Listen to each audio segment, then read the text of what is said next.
ekindi kyakashatu kikundeta omu karuraka nshomere nyine diploma y'amateka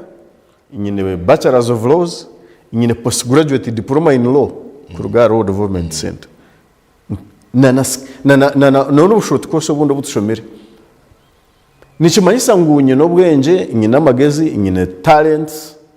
kandi nanobwire bumaze mu kibino nyine leadership capabilities ezinyine yakwayaringire ekiri kundeta mu reso muno kugira demonstrating to Ugandans ngu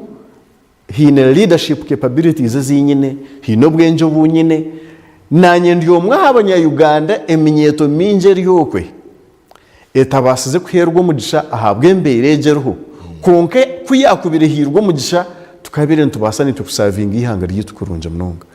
umwe noreba nko muntu ajati imwe mpu mukaba kushisho bwiro mu opposition nenje yes turiyo konka twino bwenge tushomere kandi tukundi ihanga ryitu kandi tuyihanga ryitu kusente tugezo kurikorera umukutukubasa nyobwo kundeba aha ikindi kitagamba aho mu history yanje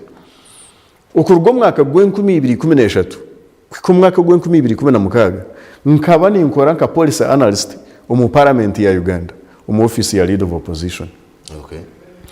Umurimo gwanje umuriyejo myaka yona gukaguriyo gwo kugira ngo inteka teke inshome ebintu alternatives nungi ezakubasa kuyamba ihanga ryitu nziteko mu bihandiko nka policy alternatives rero nzihereze shadow cabinet iriko yemberwa leader of opposition kugira ngo babase kuzireta half of parliament